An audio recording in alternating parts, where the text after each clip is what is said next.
ये कैसी दीवानगी पार्ट 8। अगली सुबह जब सिया की नींद खुलती है कि उसके सर में बहुत दर्द हो रहा था। वो जैसे ही उठती है तो उसकी चीख निकल जाती है क्योंकि उसके लोअर पार्ट में बहुत दर्द हो रहा था। वो अपनी चादर उठाकर देखती है तो उसने किसी की शर्ट पहनी हुई थी। शर्ट काफी बड़ी थी जिससे उसकी क्लीवेज साफ दिख रही थी और उसके सीने पर लव बाइट का निशान बना हुआ था। वो शर्ट उठाकर देखती है तो उसके शरीर पर लव बाइट के निशान बने हुए थे जिससे उसकी आंखें नम हो जाती है। वो अपना सर पकड़कर रोने लगती है। तभी वॉशरूम का गेट खुलता है और आरव बाहर आता है। सिया को रोते देख वो भागकर उसके पास जाता है और उसे गले लगा लेता है।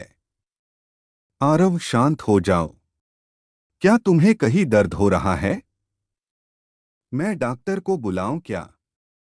सिया उसे कश के गले लगा लेती है, लेकिन तभी उसे रियलाइज होता है कि आरव ने सिर्फ टॉवेल पहनी हुई है। उसे समझ आ जाता है कि रात में उसके साथ कोई और नहीं बल्कि आरव ही था। सिया उसे धक्का देकर, कल आप थे ना मेरे साथ? आपकी हिम्मत कैसे हुई मेरे साथ ऐसा करने की? आप उन लड़कों से कम नहीं है को किसी लड़की का फायदा उठाते हैं। आपने मेरा फायदा उठाया। आरव गुस्से में उसका हाथ पकड़कर उसे अपने करीब करता है। तुम्हारी हिम्मत कैसे हुई मेरा कंपैरिजन उन लड़कों के साथ करने की? अगर मुझे तुम्हारे साथ कुछ करना ही होता तो बहुत पहले ही कर चुका होता। वो तुम थी जो मेरे पास आई थी, ना कि मैं। इतना कहकर वो उसका हाथ झटक देता है और क्लोसेट में जाकर चेंज करता है और गुस्से में रूम से बाहर चला जाता है। सिया बस बेजान सी बेड पर पड़ी रहती हैं। थोड़ी देर तक वो ऐसे ही लेटी रहती और फिर धीरे से उठकर वॉशरूम में चली जाती है। वो शॉवर के नीचे बैठ जाती है और उसके आंसू बहने लगते हैं।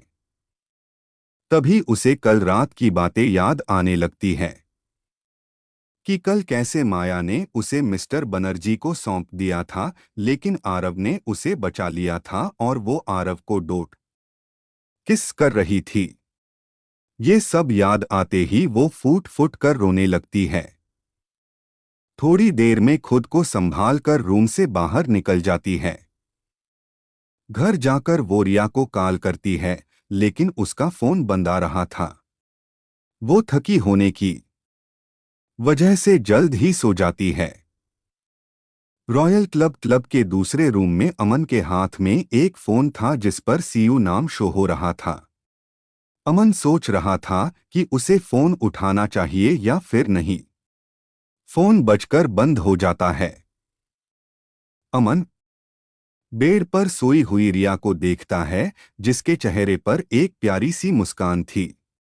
वो उसके पास जाकर उसका सर सहलाने लगता है और याद करने लगता है कि कैसे रिया को एक आदमी जबरदस्ती अपने रूम में ले जा रहा था। तभी अमन उसे बचा लेता है। रिया को ड्रग्स दिया गया था। रिया उसे किस करने लगती है जिससे वो भी बहुत एक्साइट हो जाता है और वो दोनों एक दूसरे में खो जाते हैं। अमन उसे बचा लेता है। रिया को ड्रग्स दिया गया था। रिया उसे किस करने लगती है जिससे वो भी बहुत एक्साइट हो जाता है और वो दोनों एक दूसरे में खो जाते हैं।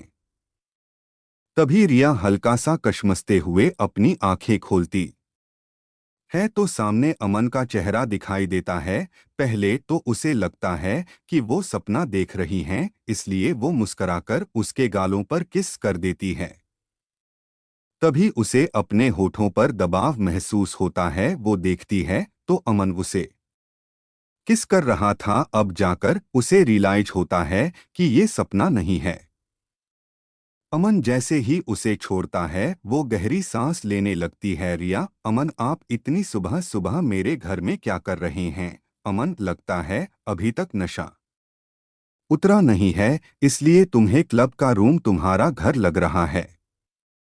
उसकी बात सुनकर रिया की आंखें बड़ी हो जाती है। वो इधर उधर देखती है तो वो क्लब के रूम में होती है।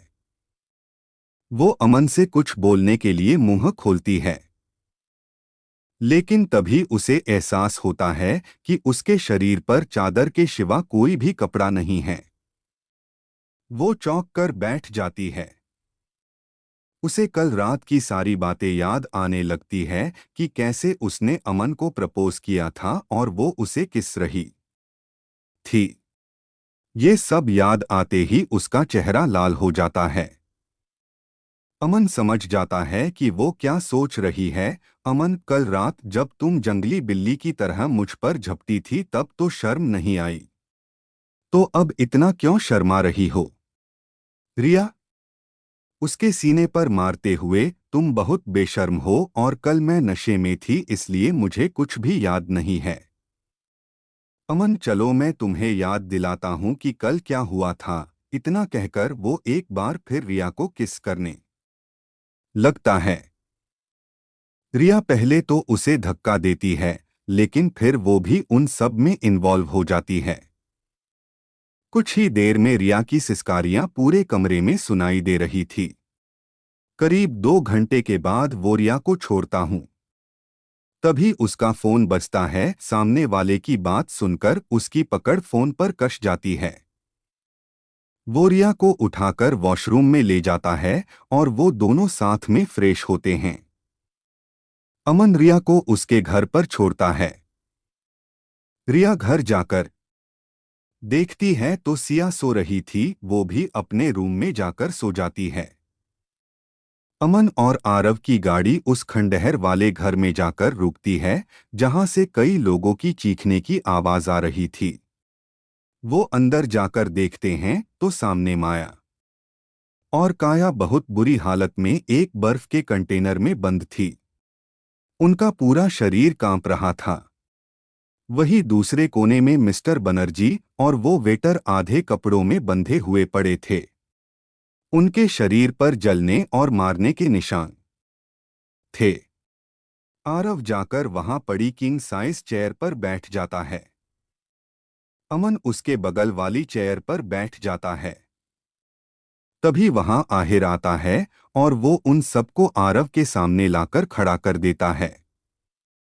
माया और काया जैसे ही आरव और अमन को देखती है वो उनके सामने जाकर रोने लगती है।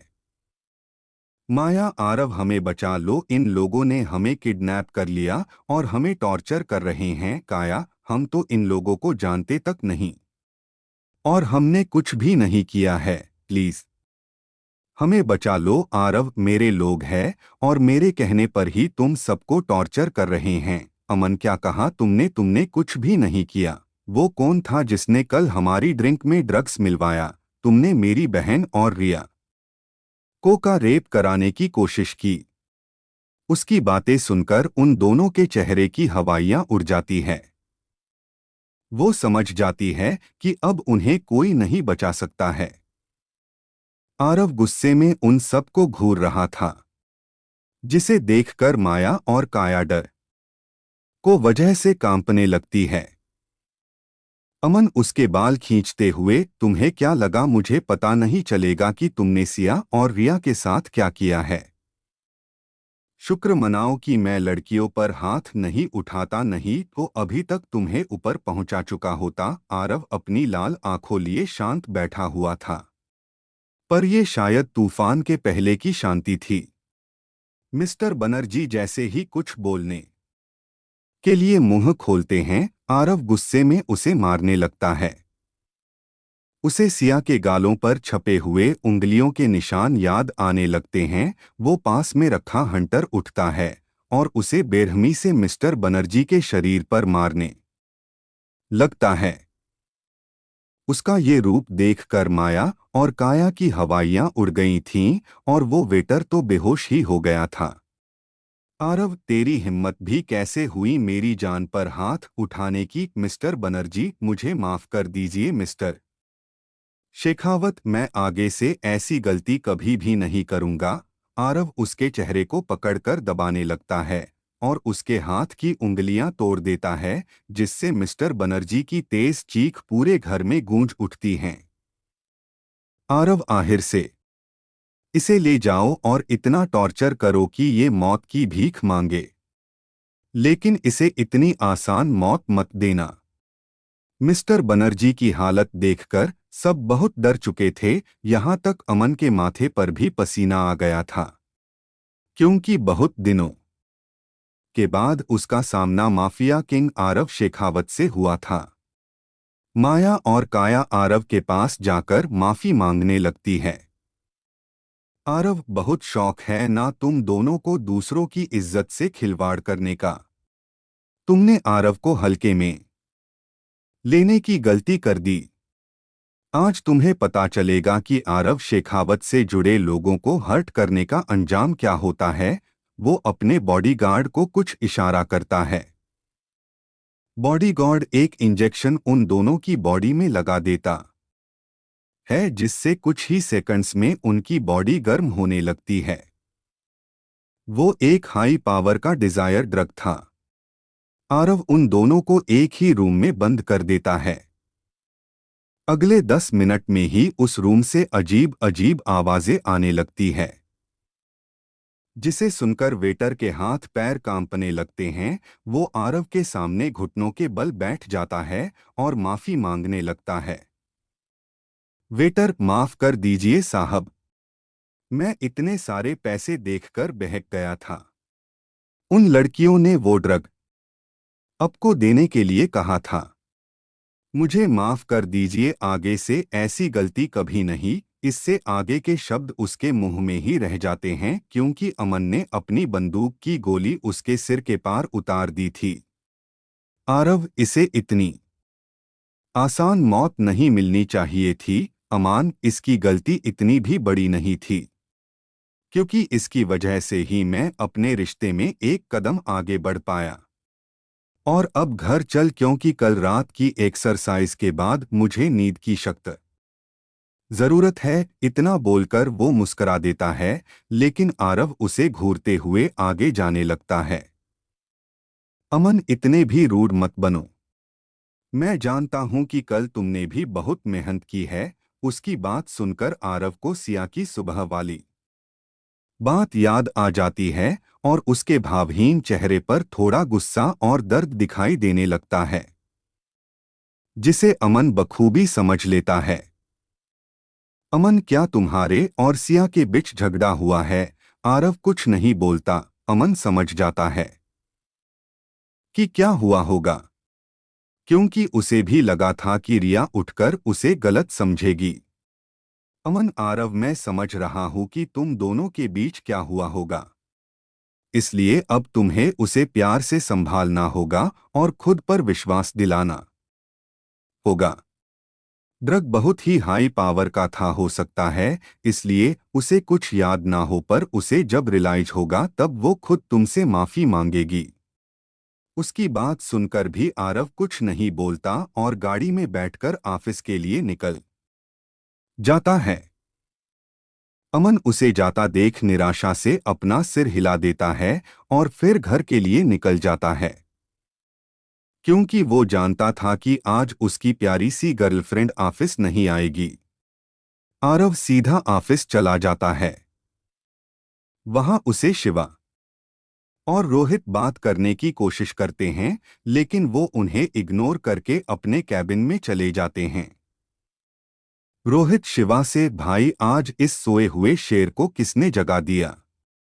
आज ना जाने कितनों पर इनका गुस्सा निकलेगा। तभी वहां पर अंश आ जाता है और उन दोनों को देखकर पूछता है कि आज आरव इतने गुस्से में क्यों है।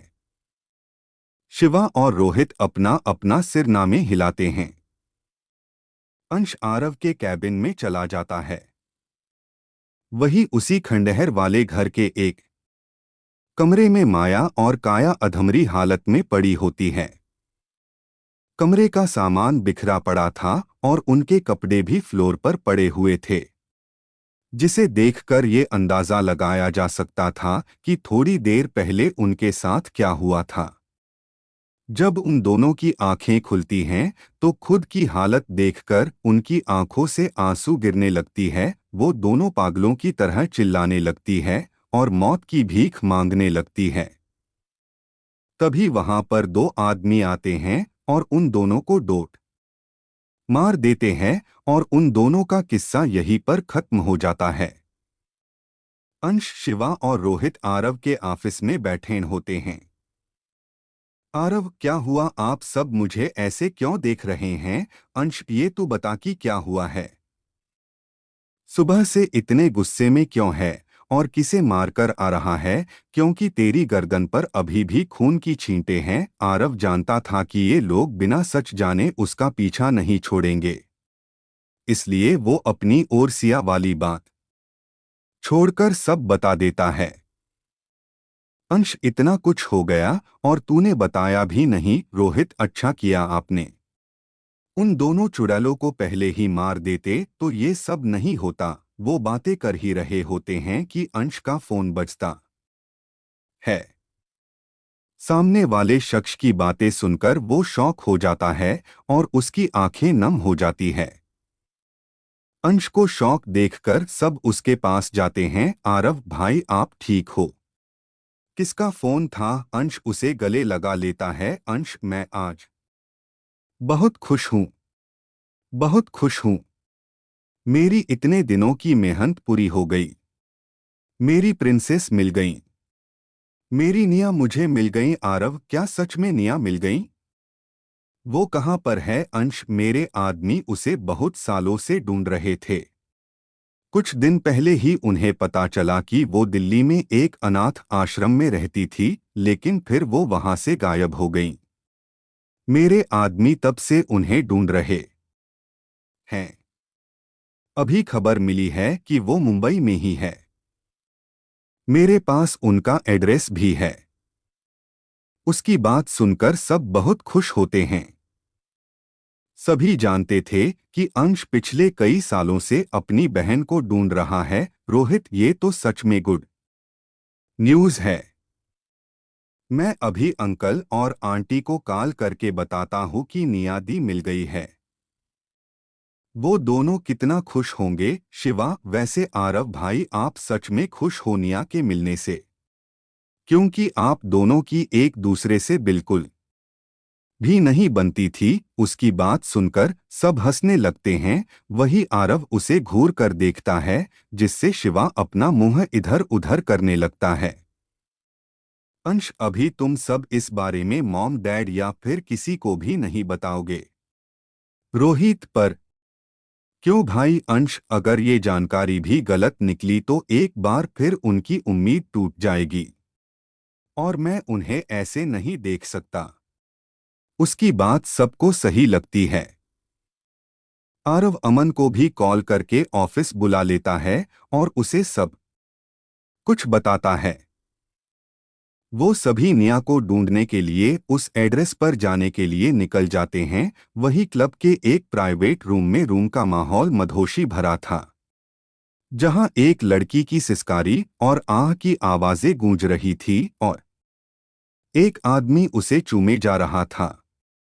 तभी उस आदमी का फोन बजता है। पहले तो वो उसे इग्नोर करता है, लेकिन जब बार बार फोन बजने लगता है तो वो गुस्से में फोन उठाकर बोलता है, केशव, अगर तुमने किसी फालतू के काम के लिए मुझे कॉल किया है तो मैं तुम्हें छोड़ूंगा नहीं। जी हाँ, ये आदमी कोई और नहीं, अतुल चौधरी ही था। केशव बॉस, हमें उनका पता चल गया।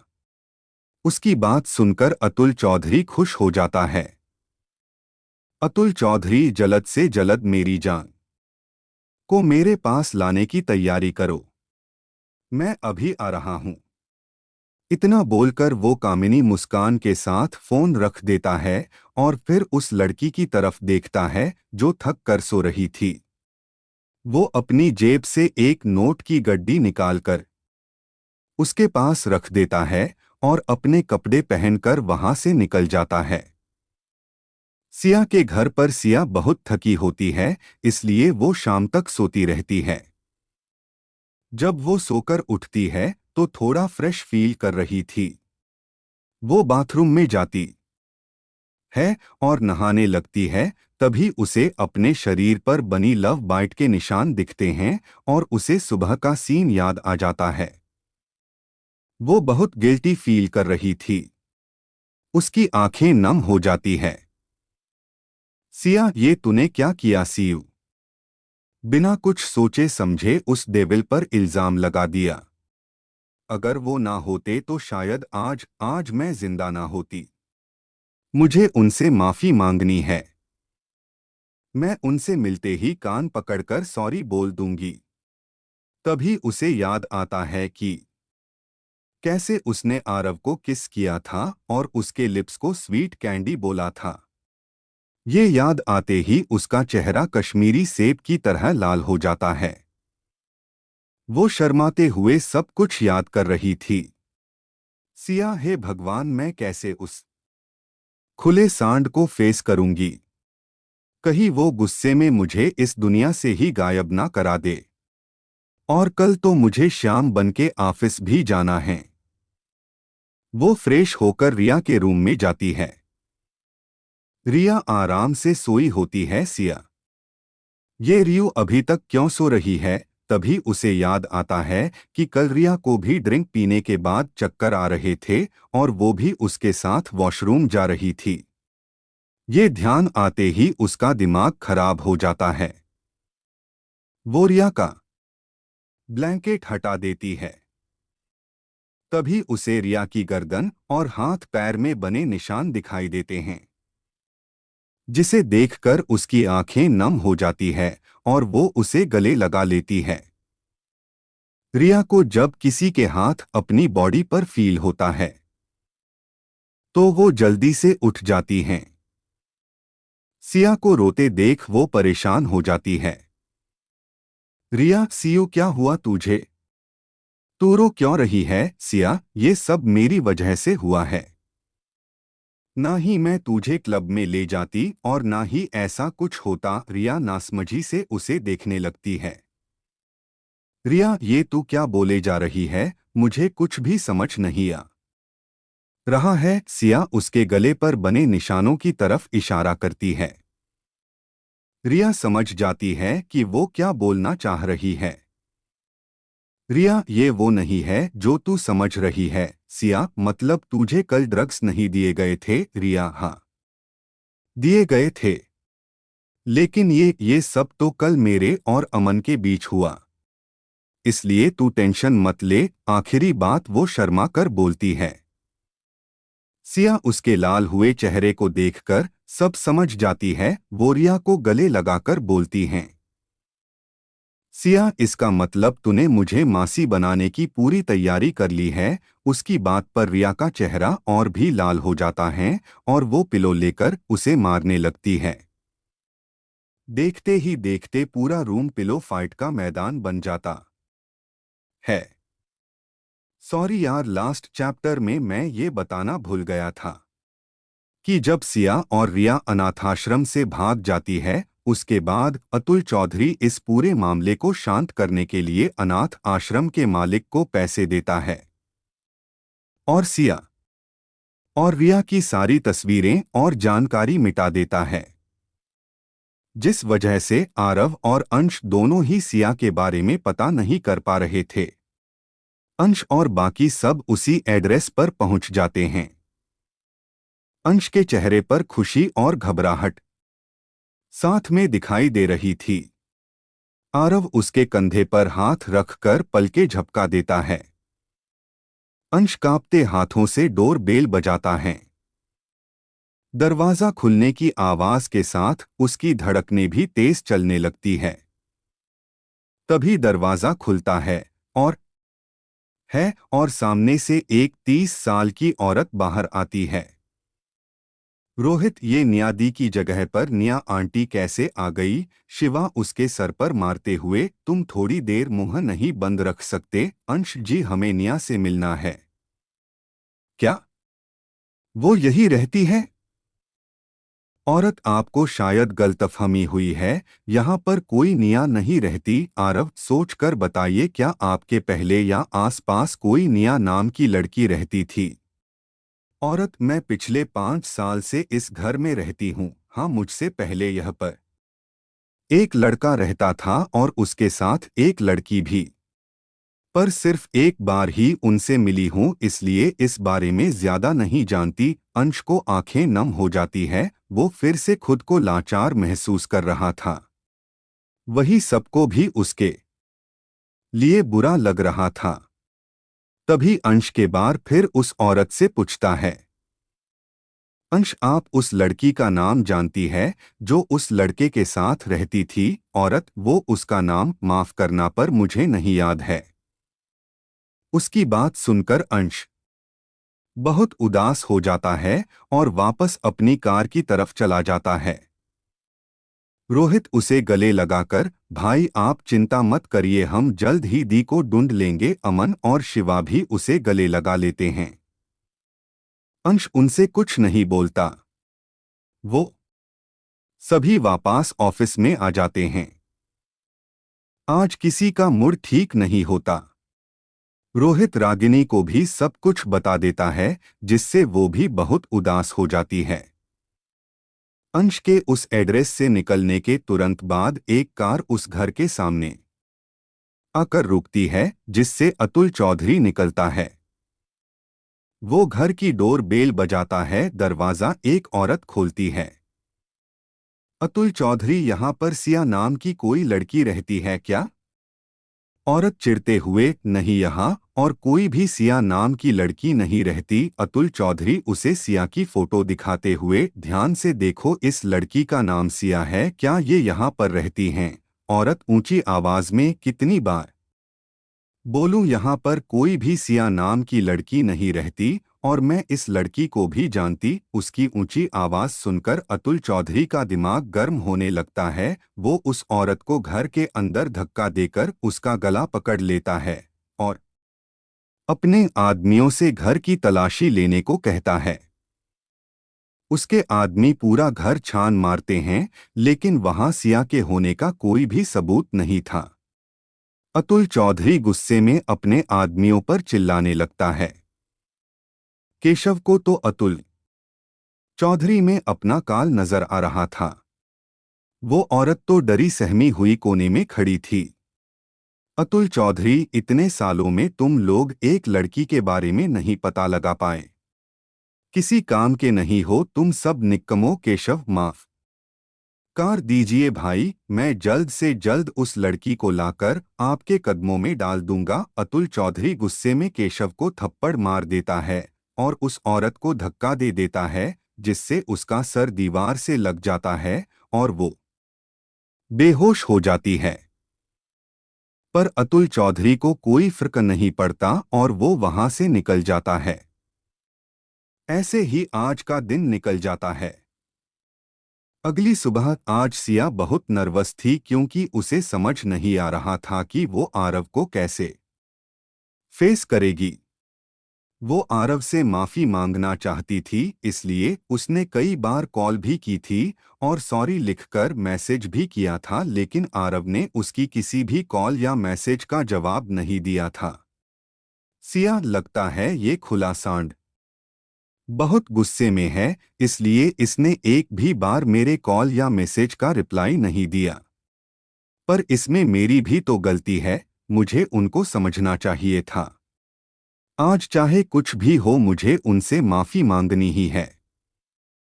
लेकिन मैं ये करूं कैसे, क्योंकि सिया और श्याम में से कोई एक ही उसके सामने जा सकता है।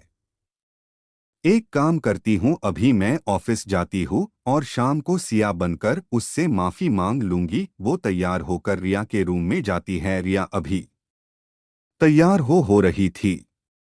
सिया, रियू तू और कितनी देर लगाने वाली है? रिया, बस 2 मिनट रुक जा, वैसे मैं कौन सी लिपस्टिक लगाऊं, ग्लॉसी या फिर मैट? सिया, रियू तूने इससे पहले तो मुझसे कभी ये सब नहीं पूछा, तो आज क्या हुआ? रिया शर्माते हुए, आज अमन मुझे लेने के लिए आने वाले हैं और हम दोनों शाम को डेट पर जा रहे हैं। सिया, ओह तो ये बात है। मिस रिया, आपको लेने के लिए आपके बॉस आ रहे हैं, लेकिन मुझे लेने के लिए कोई नहीं आ रहा, इसलिए मैं जा रही हूं। और फिर उसके कान में बोलती है, तू अपने अमन से पूछ लेना को उसे तेरे ग्लोसी लिप्स पसंद है या? वो अपनी बात अधूरी छोड़ देती है।